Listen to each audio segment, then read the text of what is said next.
Are you coming to the tree where they strung up a man? They say murder three. Strange things that happen here. How stranger would it be if we met at midnight in the hanging tree? Coffee. Without it, we would never have had the Industrial Revolution. We'd all be still living in Europe in mud huts.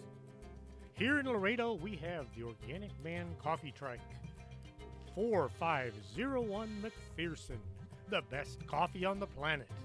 If you can't get to Laredo, you can order from the Organic Man Coffee Trike shop.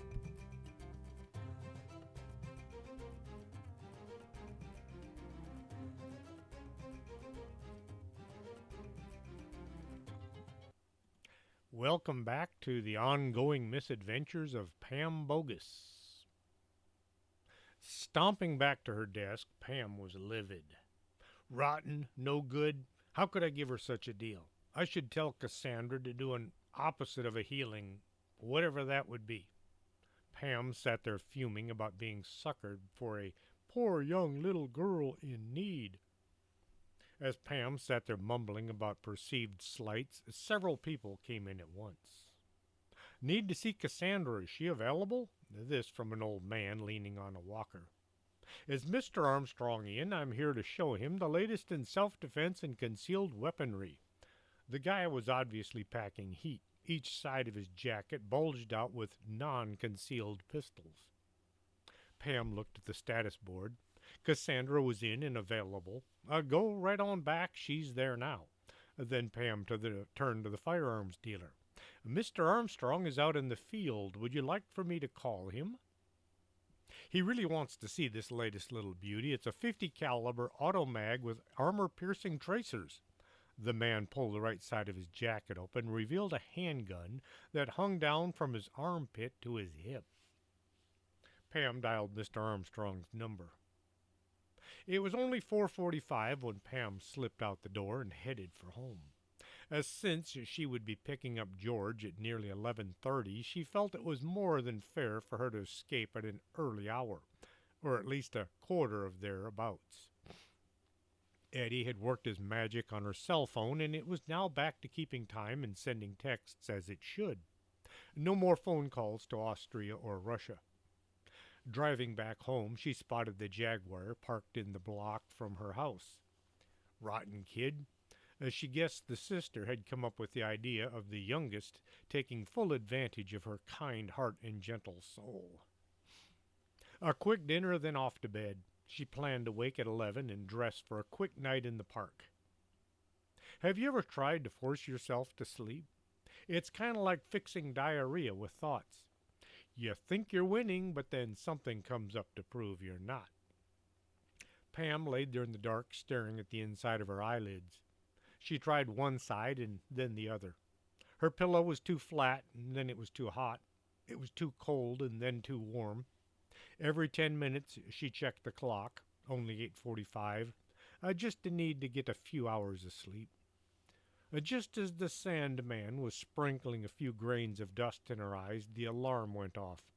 Her cell phone was working since Eddie had worked his magic on it for the 5th time. It rang right at 11 p.m.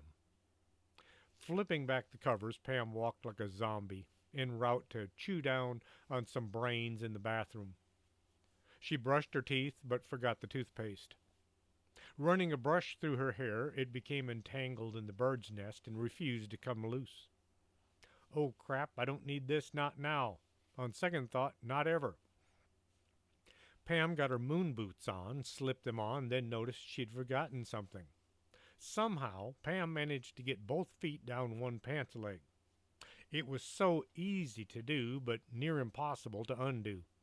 Struggling to get her feet unencumbered, Pam wound up on the floor, which helped knock the brush from her hair. Once her pants were on with the zipper on the right side, she grabbed her boots and hoofed it down the stairs. Once at the bottom, she returned to her room to retrieve her cell phone. As Pam was about to head out the door, she had to return to her room to get her purse. Then she had to return for her jacket, then her hat, then her scarf. Lastly, a flashlight that went into the pocket of her jacket. The clock showed 11:52 as she started the engine and pulled away from her home.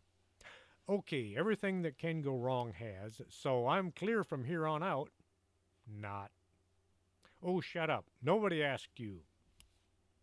She was halfway to the park when Pam remembered George.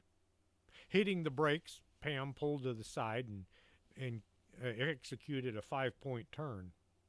I need a pot of coffee, 12 hours of sleep. Pam headed to what she hoped was George's house. Being the middle of the night, most of the houses were dark and few had addresses visible from the street. Pam slowly drove along the street trying to figure the right house. George was standing at the curb as Pam drove by, intent on seeing the house numbers. She completely did not see him. Over here, he waved one hand limply in the air. That voice in my head has become a super annoying, Pam kept driving. Her cell phone began to ring.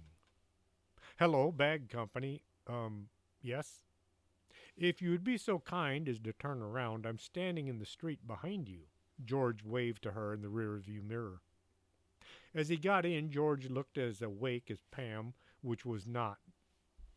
The end kit was still on the passenger floor, so he had to sit sideways with one foot on top of the other. Ah, such a beautiful night for an investigation. George promptly fell asleep. The drive to the park took 45 minutes, so Pam and George arrived just the slightest bit late. The office was dark, having closed at 7, but the park officials said they would meet there. Well, that was a while ago. Pam parked the car, then jumped out to have a look for anybody available to get this investigation started. Hello? Anyone here? Oh, good, you made it. The voice came from the dark, nearly scaring Pam into unconsciousness. I was just about to call it quits. The park ranger stepped from the shadows. He looked like you would expect a park ranger to look in a science fiction movie. He had a set of night vision goggles on his face, a backpack with a few antennas sticking up over his head. Sorry we're late. I had a hard time. Pam ran out of excuses. So, what kind of haunting do you have? It's an old building. We moved it over to the historic section of the park. Ever since then, we've had all kinds of trouble. Could you give me a few more details? The structure was built back in the 1800s. Ever since we moved it, people say they hear weird sounds coming from it. One man said he saw a shadow go in and come out from the other side, and on more than one occasion there have been foul smells coming from that direction. The ranger led Pam over to the building in question. Pam took in the wooden building. The shingles were cedar, more missing than present. The walls were solid, not a window on any side. The door hung crooked. A hinge had been replaced with some baling wire. There was a crescent moon carved into the top of the door. That's nothing but an old outhouse. Pam was startled by the tiny building, all of 4 feet on a side. I can't believe you drugged me out here in the middle of the night for a haunted outhouse, Pam grumbled and considered just leaving and going back home. Wait, you don't understand. There really is something weird going on here. The ranger waved one hand in the direction of the haunted thunder chamber. Could you just have a look and see what there might be? Pam couldn't make out the look on the ranger's face. It was too dark. She kind of thought he was smirking. Okay, I'll take a look. George was more than sound asleep, and there was little reason to wake him for this poo house inquiry. Great. I really want to thank you for coming out. The ranger looked around quickly. I'll be over there if you need me, and with that he took off towards the office. No problem. I had nothing better to do right now. Nothing but sleep. Pam told the back of the rapidly vanishing park official. This sucks. Pam looked at her car, where George, a contented look on his face, was deep in the arms of the Z-Monster. I guess I'll just have to do this myself. Probably turn out to be nothing. Oh, it's something all right. Oh, gee, thanks. Thanks for all the help. Pam walked around the outhouse looking for any kind of unexplained occurrences. You should have stayed home. You should have said I can't make it. Pam looked at the all sides of the building. Nothing. Stepping in front of the door, Pam considered just giving up. There's no reason to look inside. No reason at all. The door was just slightly open, just enough to see into the total blackness within. It was so black it was as if the light was refusing to slip past the very edge of the slightly open door. Pam looked at the office nearly 100 yards away. She looked at her car parked next to the distant structure. She looked at the door, beckoning her to step inside. Just an old dump dwelling. Pam pulled the door open, looked in. Nothing. She edged a bit closer, just so she could say she had looked into everything.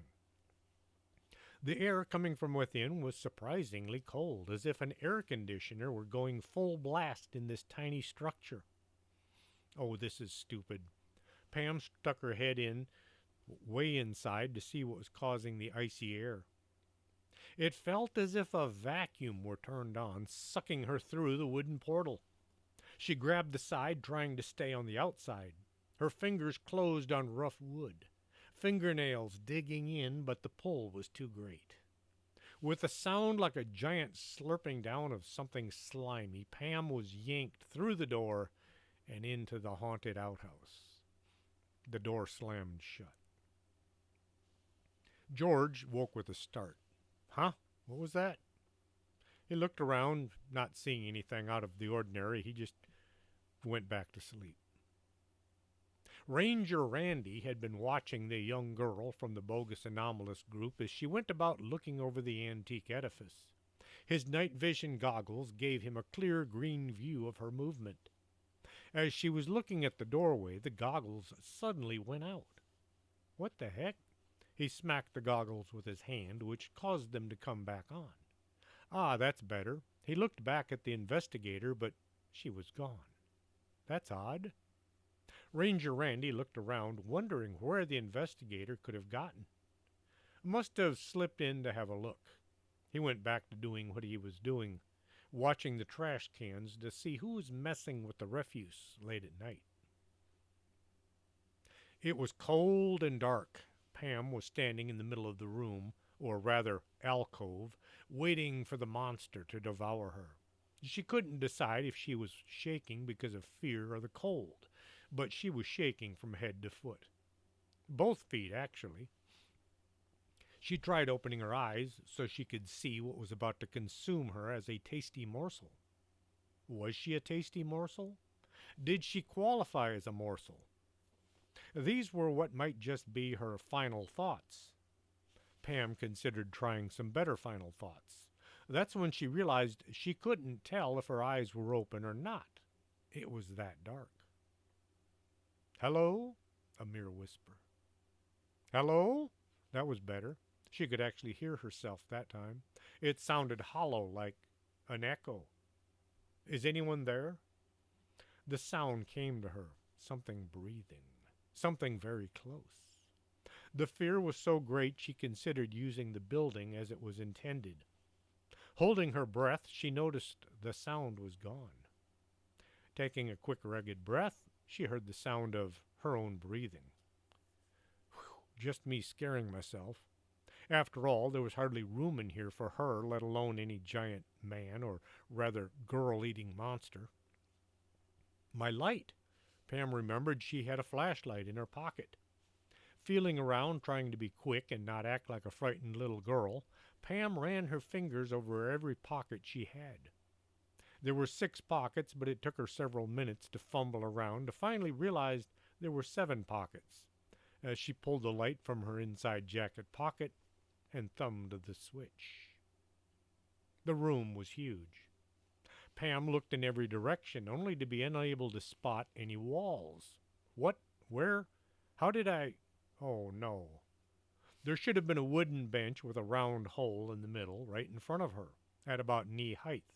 Instead, there was nothing but room as far as she could see. Wow, I really stepped in it this time.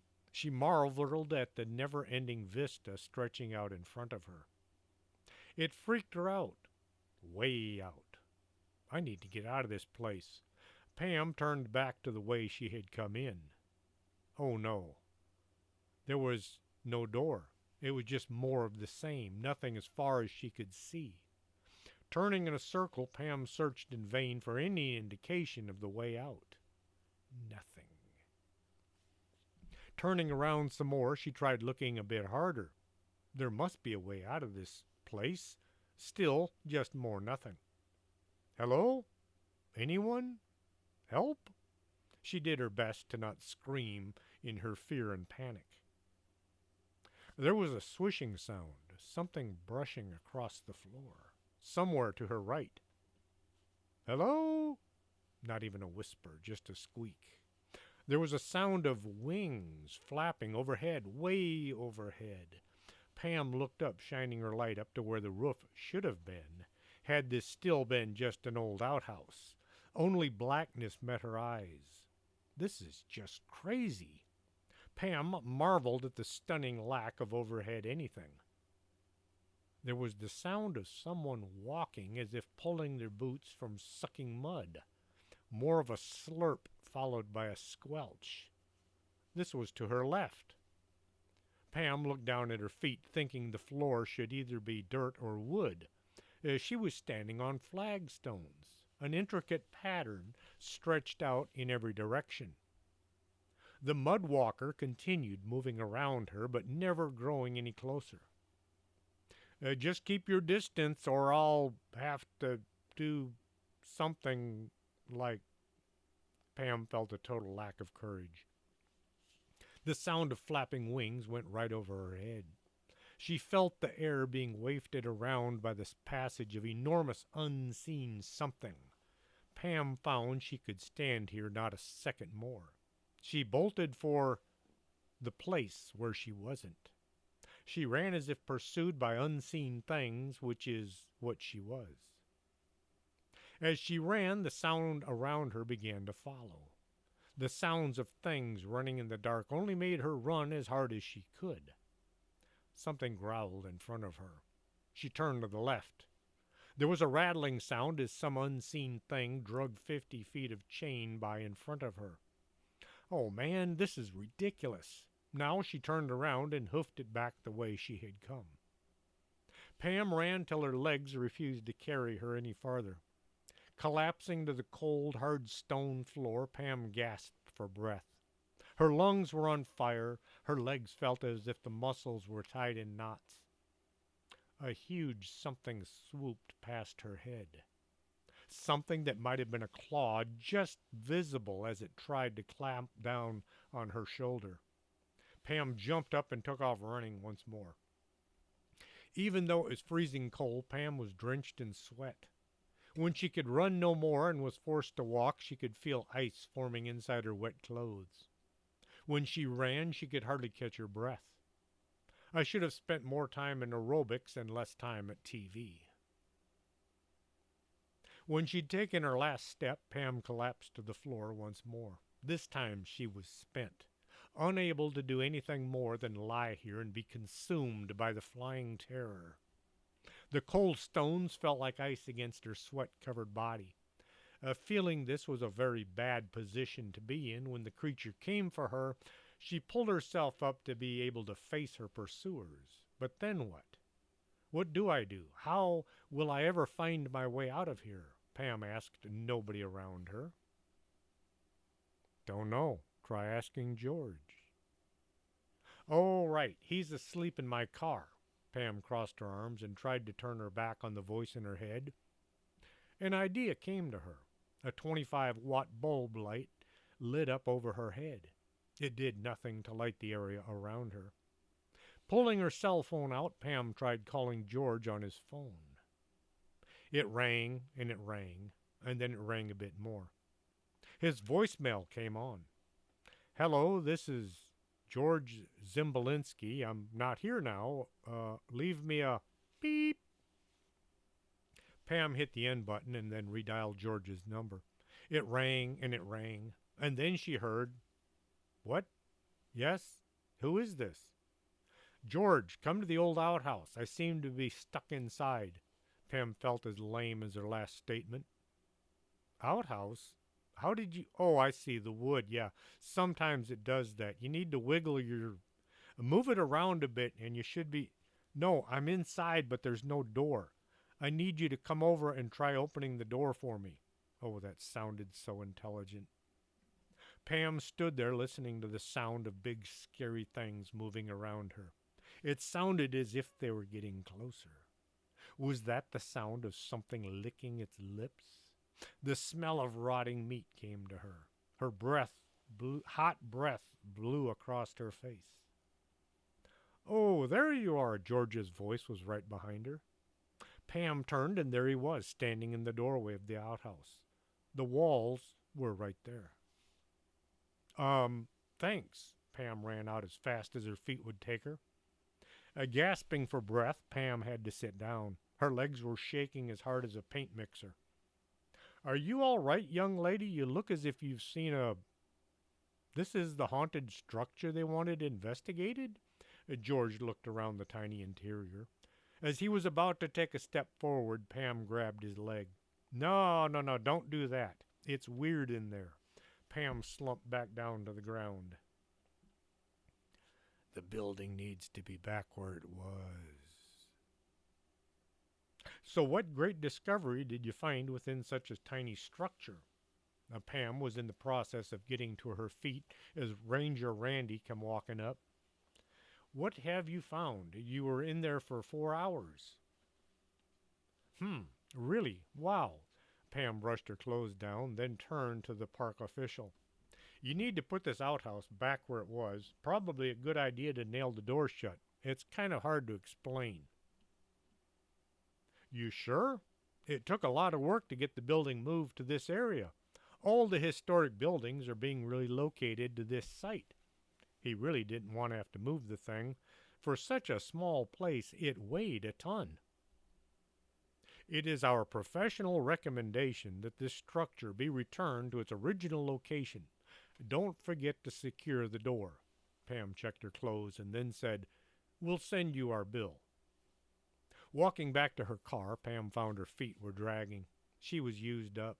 Too long with no sleep and no coffee. "Do you think you could drive? I'm just a bit worn out." George looked shocked. "Drive? Me? I never drive in my life." "Oh, never mind. Let's go before I get who I am." Pam rolled down her window to get plenty of fresh air. George was out before they left the park. Dropping George off at his house, Pam was en route to her home when her phone rang. "I'm not answering you, so you can just stop ringing." Pam tried to ignore the sound of her cell phone. Why did she have to have such an annoying ringtone? It continued to ring and ring.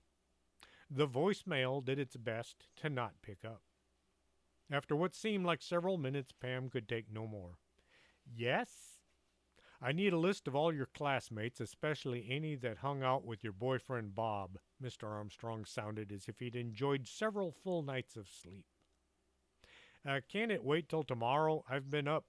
Listen, little girl, if your boyfriend hadn't unleashed a demon on mankind, you could sleep all you wanted. I've been working all... I needed that list now.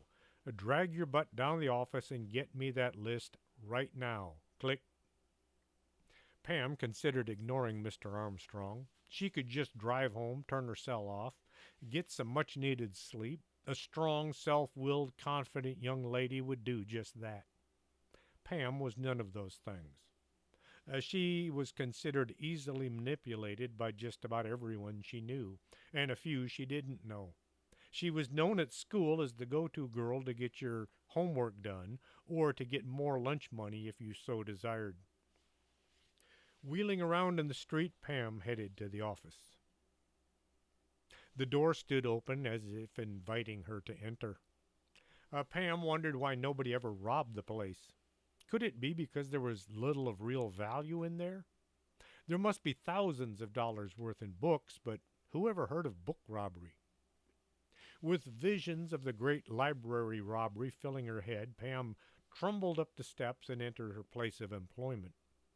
She went straight to the coffee shop, only to find the door was locked. Oh man, I need coffee now. Pam stomped her foot. When this elicited absolutely no response, she stomped over to her desk and sat down. I hate this place. She looked around to be sure nobody overheard her less than gruntled utterance.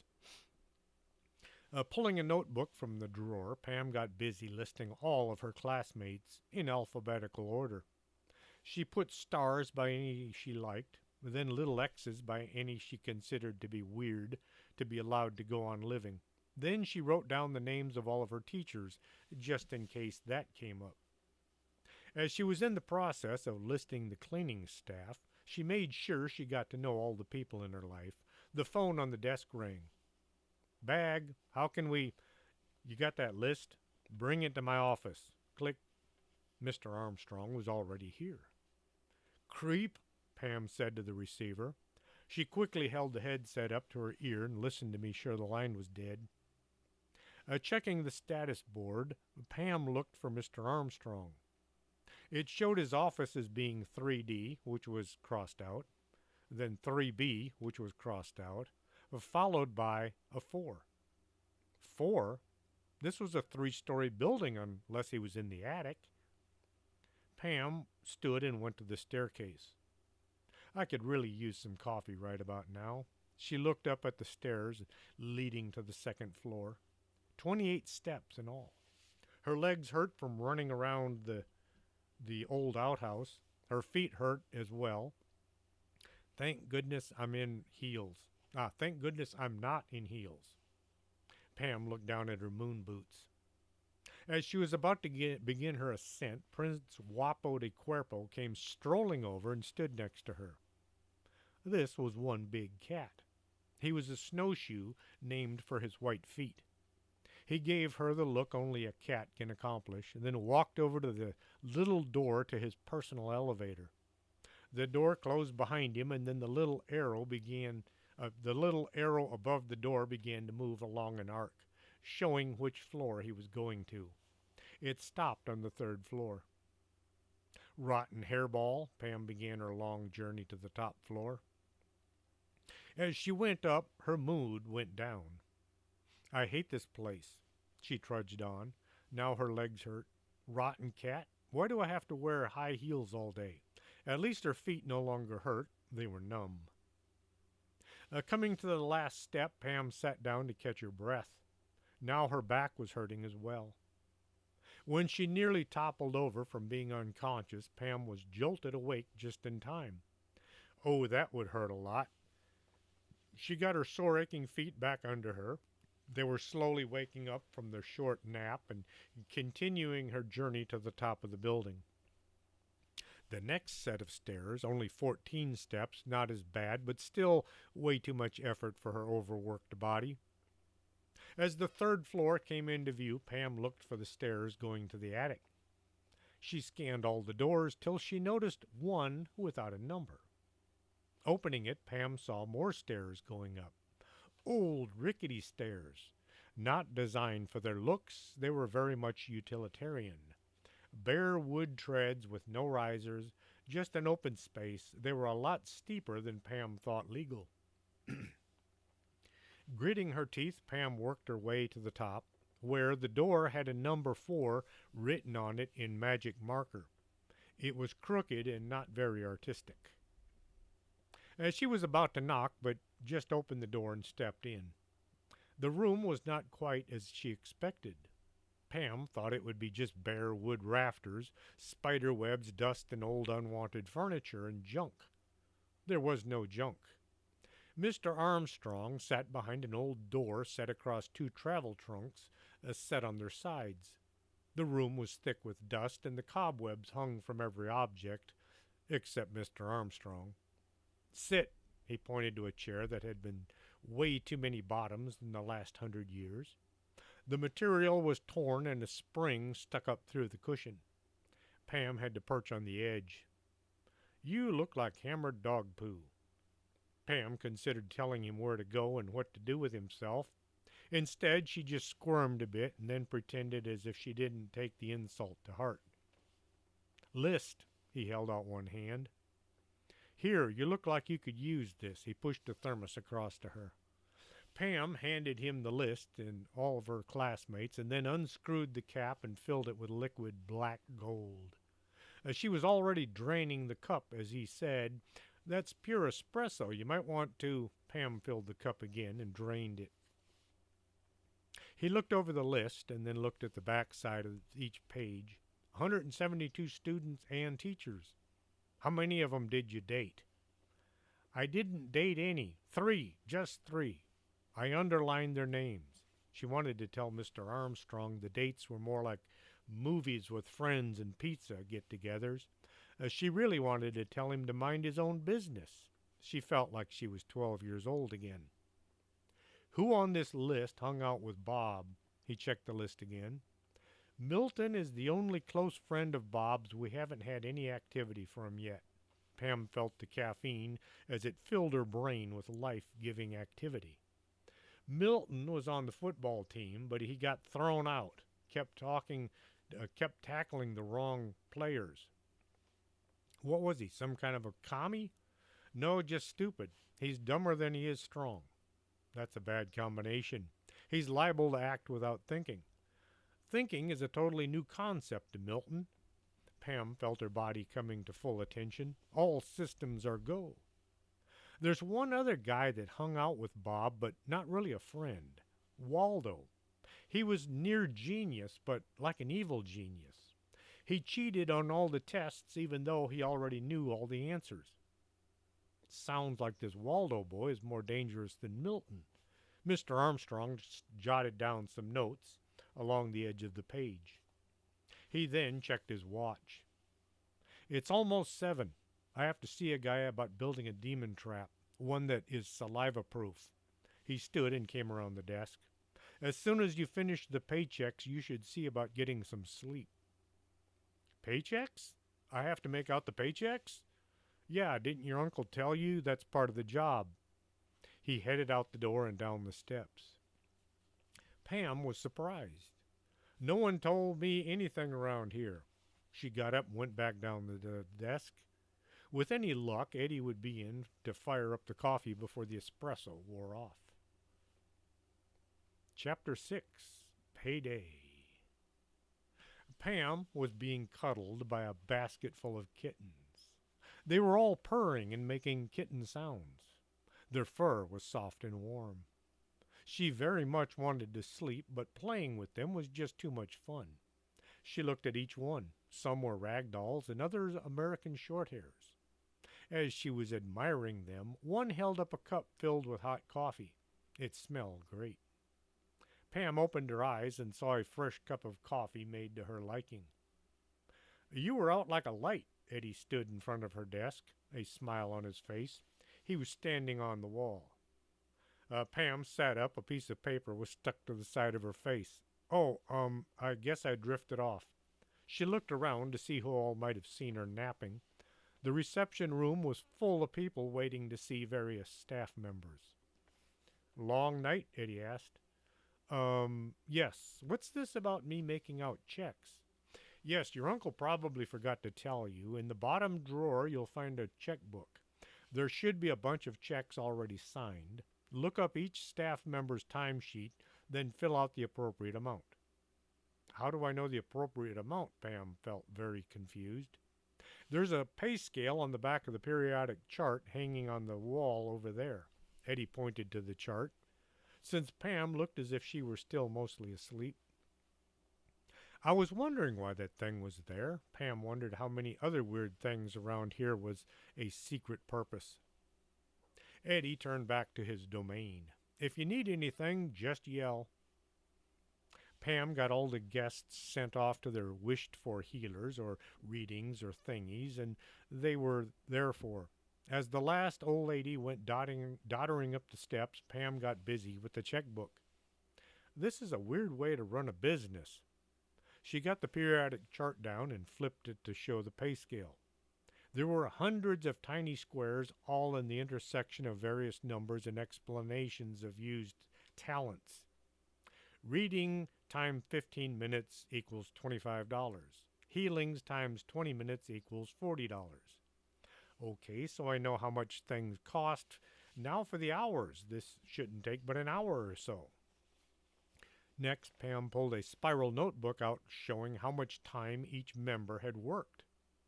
A Baba Ganoush, 45 minutes. Ethereal management. 45 minutes for a whole week?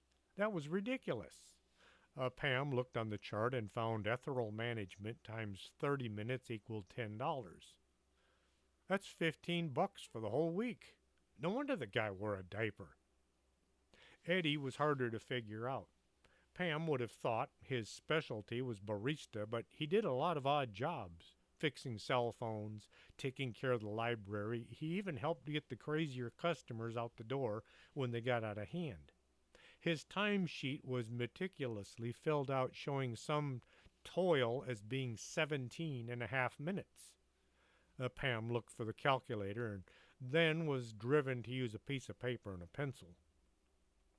Once she'd added, subtracted, divided, and then guessed, his paycheck came to $15,203.52. For 1 week, that sounded like a bit much. Madame Dingus' timesheet was a nightmare. Numbers written down and then crossed out, notations along the edges that had nothing to do with anything she had done that week. Pam tried to add up all the numbers and came up with 42.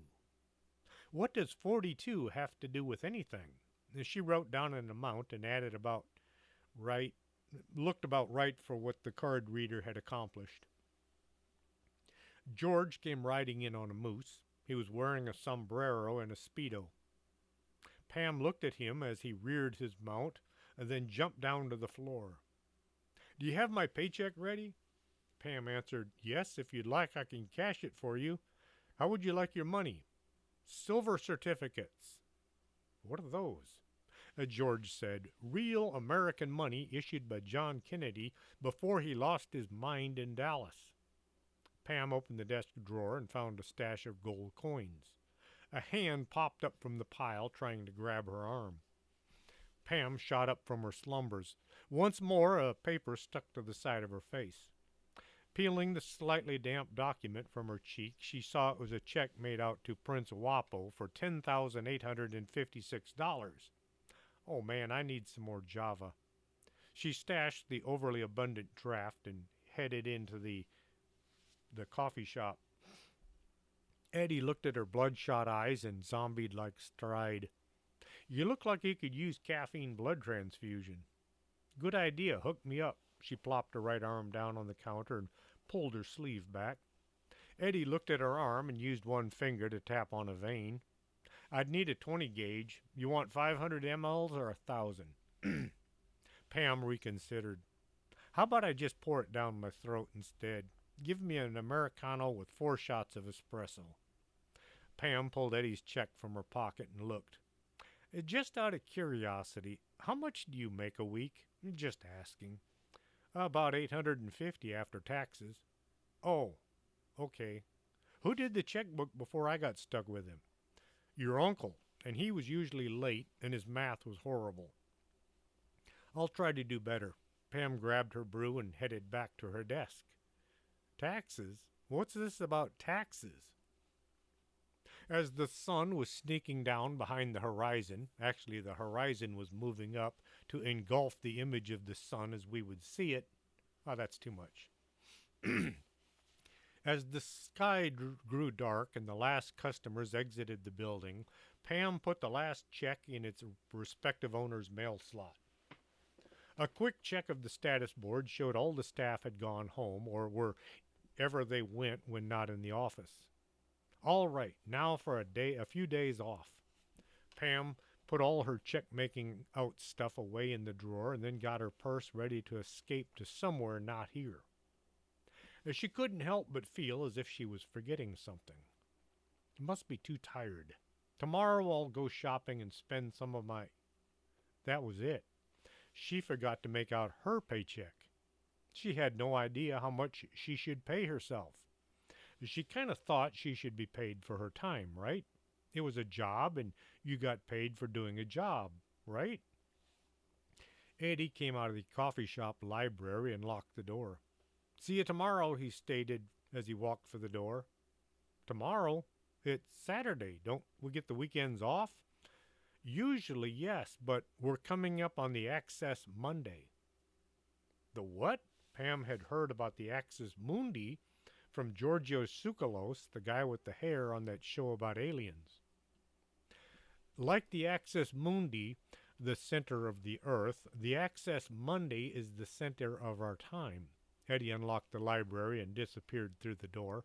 He returned with a thick volume. Here, read this. It will explain everything. He set the book down on Pam's desk. Well, good night then, and he went out the door. Pam looked at this overly expanded tome. Flipping the book open to a random page, she read a few words. This will be the one day of the year when any and all spirits can gain access to the world. She slammed it shut. Great, more craziness. Deciding to inquire into her pay the next day, Pam finished tidying up and then turned to the door. The phone on the desk began to ring. No, I'm not answering you. Stop. The phone kept ringing. The sound of a real bell. The kind of ring you only hear on a phone with a dial that has a cord and was attached to the wall. It sounded important. It sounded as if it were getting mad. Hello? Good, you're still there. I need you to go to my office and get the go bag in the corner. The one with the chain and the lock on it. Bring it to me at the waiting room right away. Click. Mr. Armstrong sounded almost desperate. Pam looked up the stairs, running way up to the next floor. She felt a cold wave wash over her.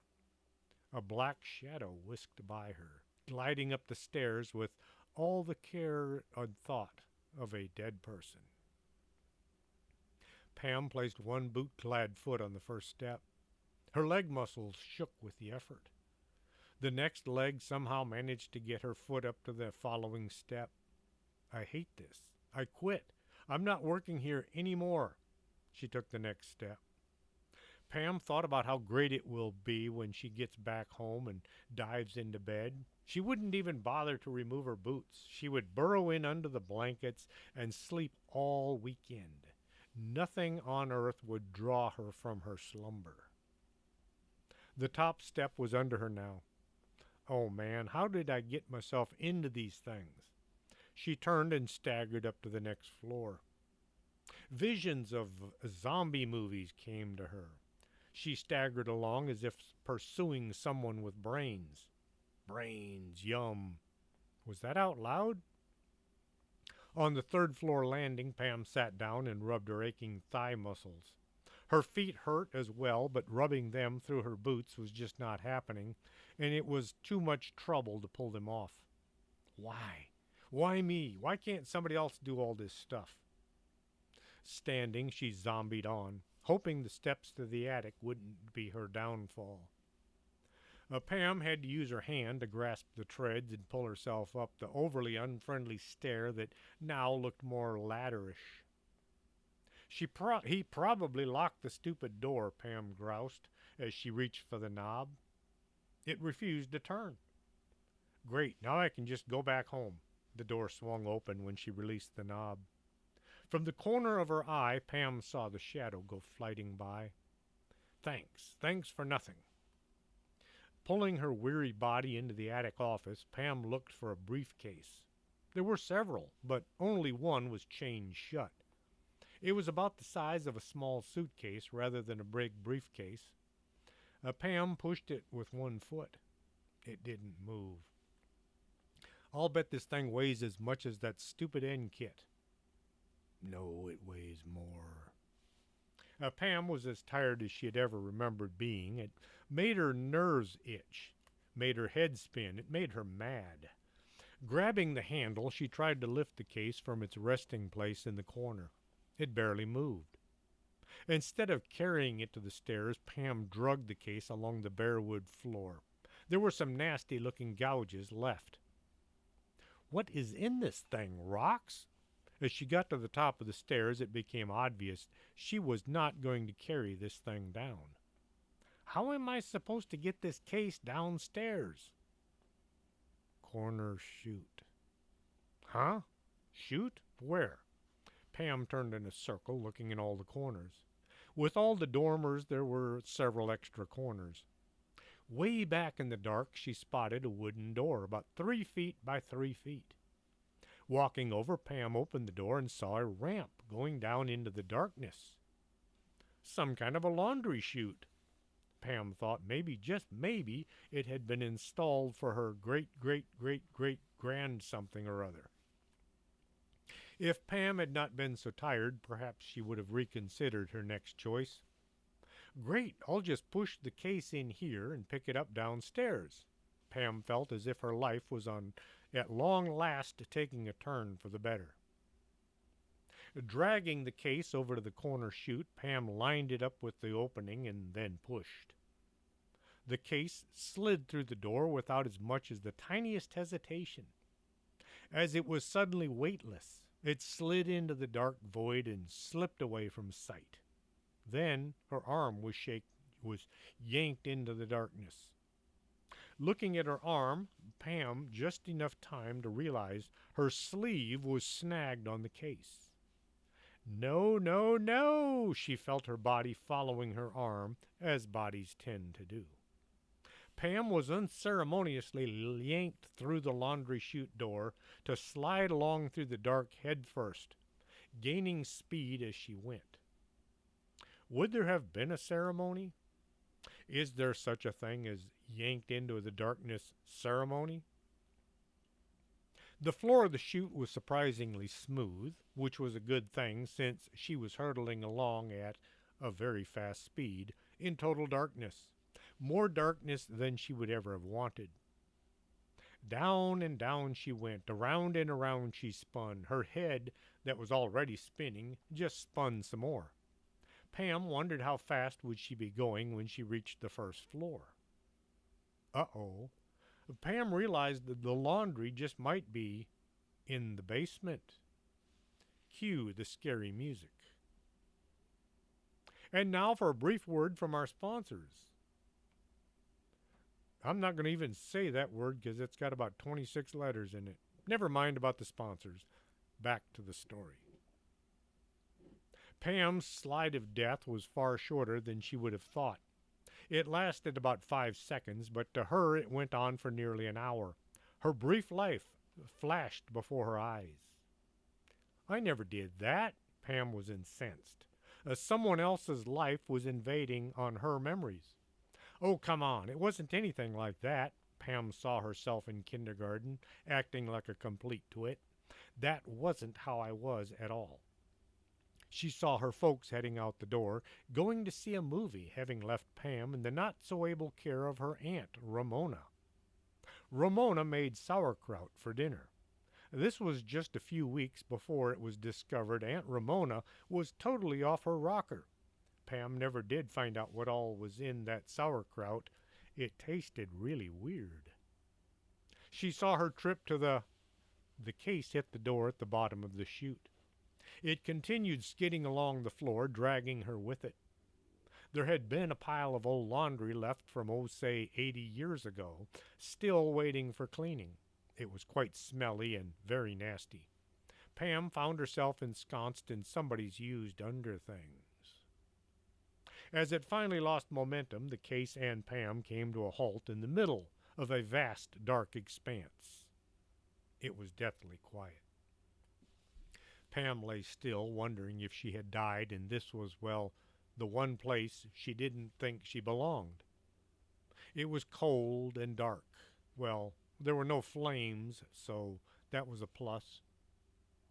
Something slithered in the dark.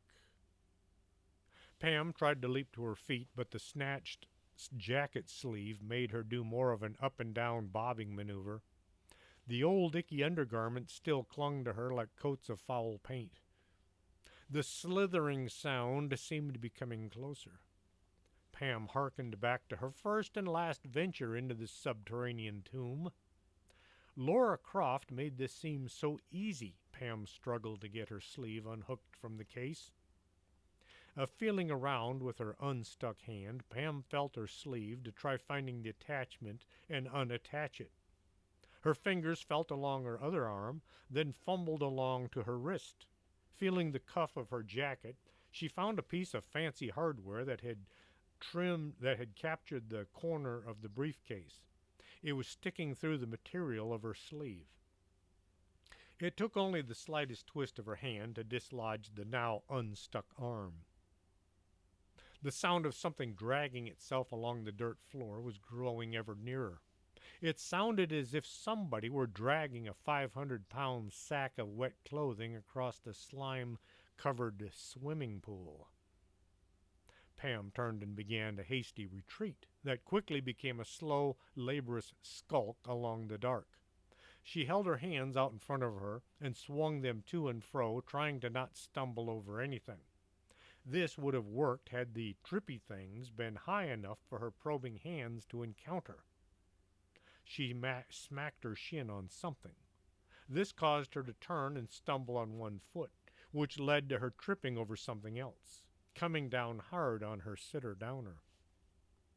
Now, in a much lower position, Pam got her hands going along the ground and her knees following along in a much less dignified but far safer attitude. She scuttled along in a rapid manner like a baby trying to catch a fleeing puppy.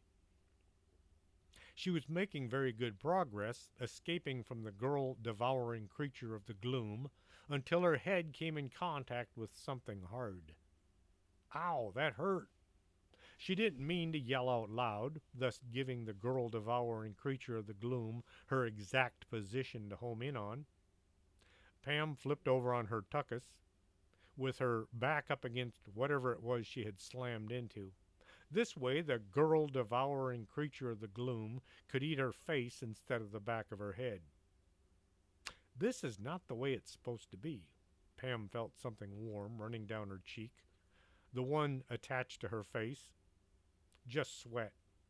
She used her sleeve, the one that had gotten her into this mess in the first place, to mop the sweat from her face. A good amount of snot got mopped around as well. The wall felt odd to the back of her back.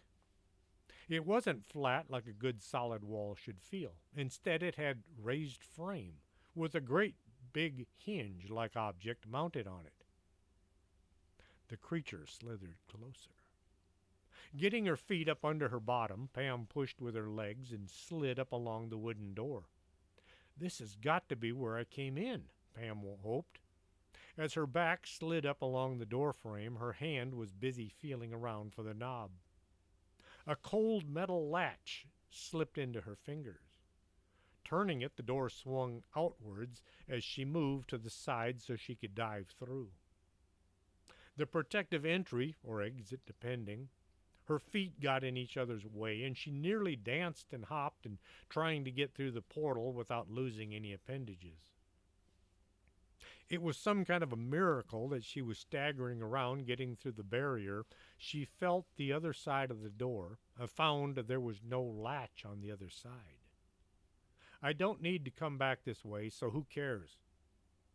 As the door was swinging shut, Pam stuck one moon boot-covered foot into the gap.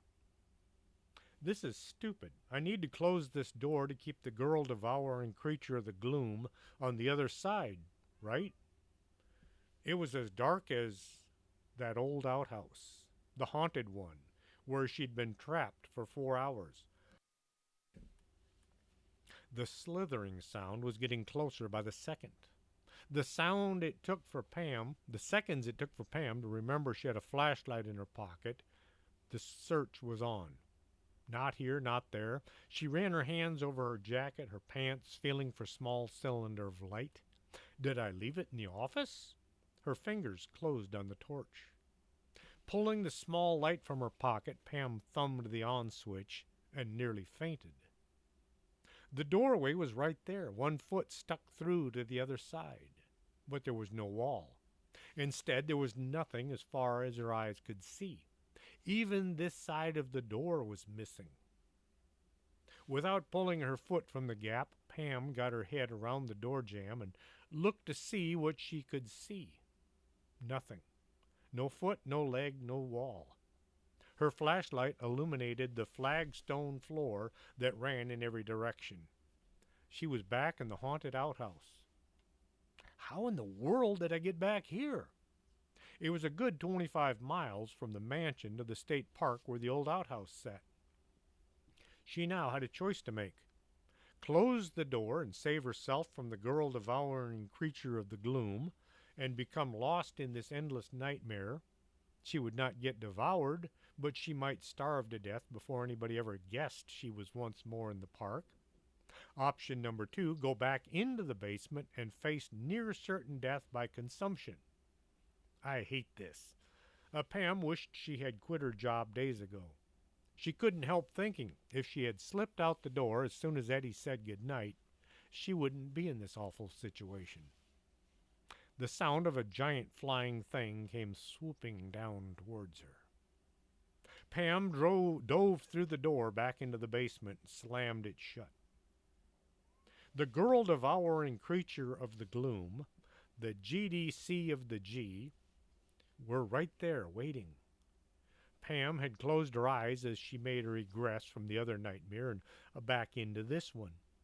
In her haste to escape the flying death machine, Pam ran straight up onto the creature's back, then over it and down the other side.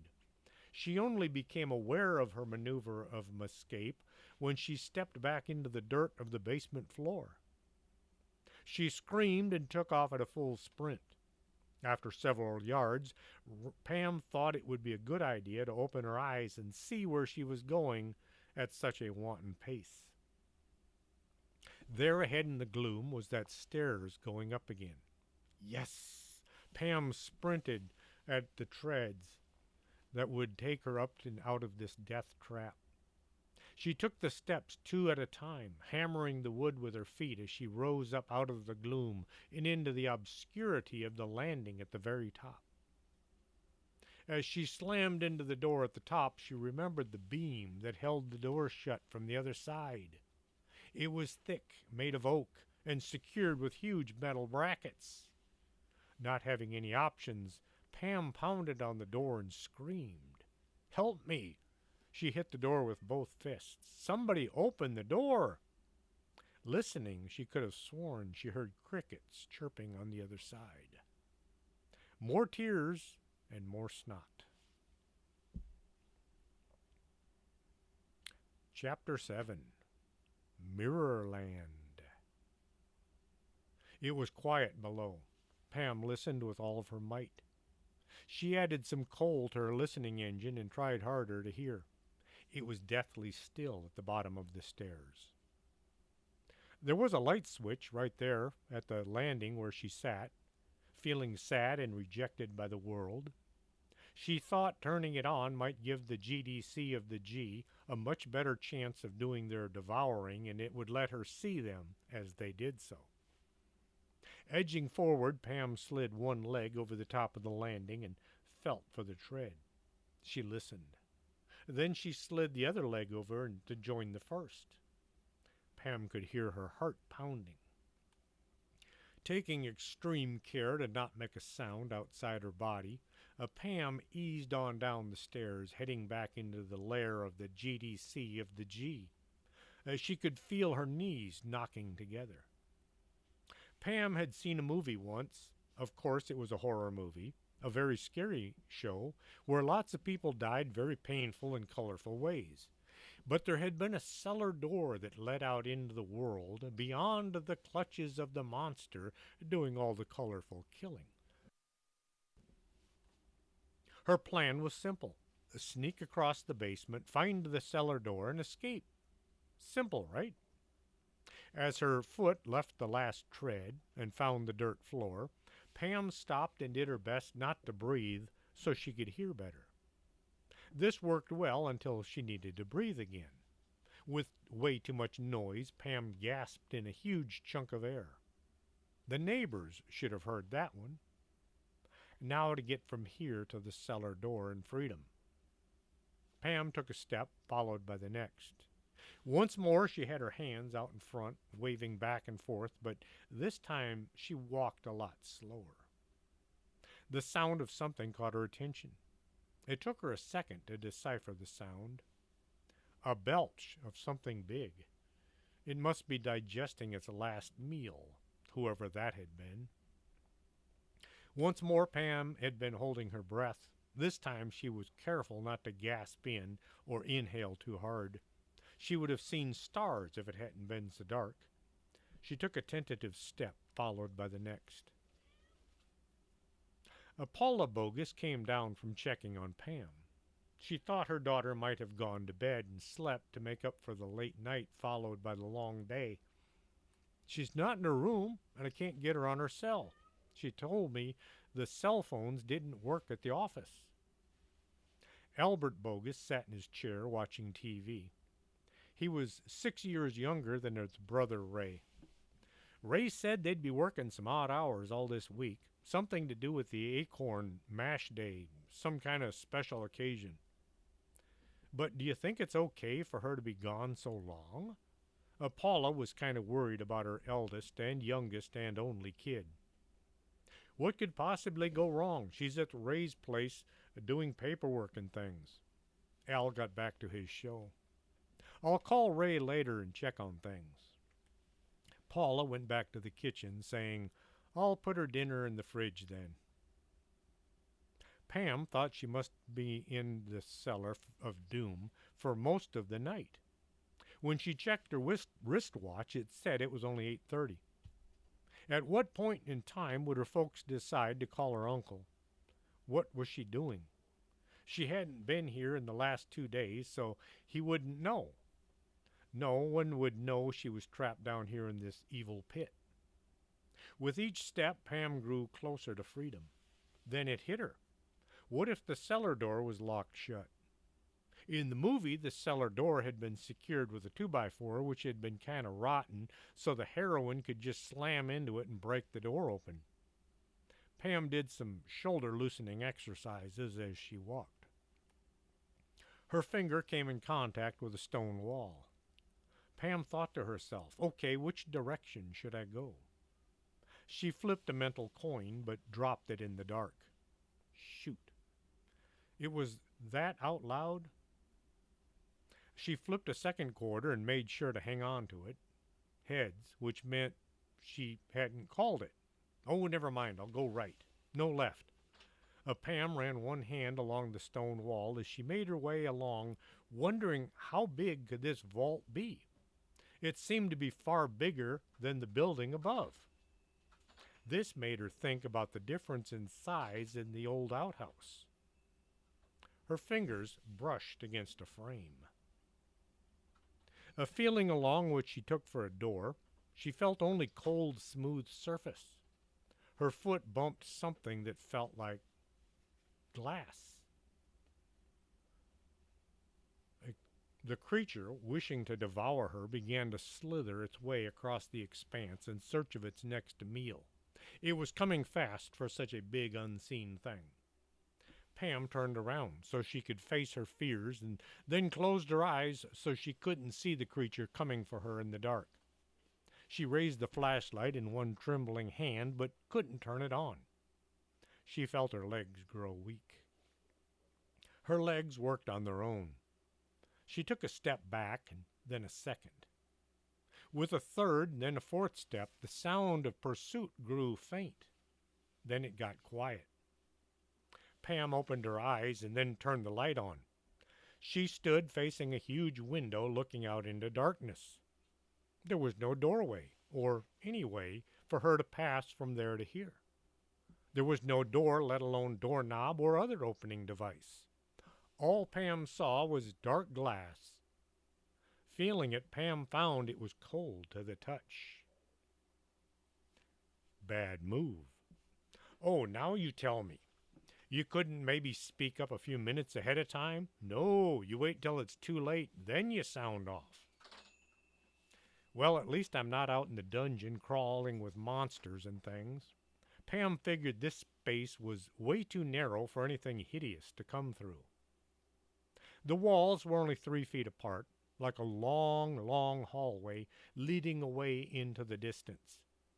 Her flashlight reflected off some glass every so often. Those must be windows. I should be able to open one, and if nothing else, Pam began walking along looking for a good sized window to open and escape through. Stopping in front of one window, it was about a foot by a foot and a half. Pam tried to see out through it. It was dark on the other side. The next one was an oval, nearly 2 feet around, but still too dark to see through. It took Pam a few minutes to remember she was in a basement. That would mean all these windows were underground? But who would build a window underground? Up ahead was a light. Pam rushed towards it. It was a good sized window, 2 feet high by 3 feet wide. The light wasn't very bright, but it was there, and she intended to open it if she had to break the glass. Coming to a halt in front of the window, Pam looked at the view and was shocked. A young woman was sitting on a stool brushing her hair. She had on a towel, and the air was just a bit steamy as if she had just exited a shower. The window was steamed up all around the edges. The woman continued to brush her hair as Pam stood and watched. It was as if the woman was unaware of being observed. Pam looked at the room the woman sat in and realized it was a bathroom. This woman was brushing her hair in a mirror. Pam thumped the glass with one hand, just hard enough to attract the attention of the brusher. Nothing happened. She tried it again, only with a bit more force. Still nothing. A desperation began to set in. Pam raised her fist, then tried thumping the glass hard, harder still. When this elicited no response at all, Pam finally slammed her fist into the glass. It caused the woman brushing her hair to not respond at all. "Hello? Can you hear me? I'm trapped on the other side of a hallway on the other side of your bathroom." Pam watched the woman put her brush down and begin to work on her makeup. Must be getting ready for a Friday night on the town. Pam felt bad about interrupting this woman's preparations for the night, but she also wanted to get out of this weird place, so she took the flashlight and slammed it into the glass. The woman stopped for just a second, looked around as if she had heard something. Pam hit the glass as hard as she could. The woman blinked and then got an annoyed look on her face, followed by more makeup, and then she stood and exited the tiny room, turning the light off as she went. Pam was bathed with darkness once more. That went well. Pam looked in both directions. Dark to the left, dark to the right. She'd come from the left, so she turned and began walking the other direction, looking for the next window out of here. And with that, I'm going to call it another hour show, actually hour and 10 minutes. Don't forget to tune in for the next breathtaking episode of the Bogus Anomalous Group Part 4. Until next episode, this is Chris James. Are you coming to the tree where they strung up a man? They say murder three. Strange things that happen here. How stranger would it be if we met at midnight in the hanging tree?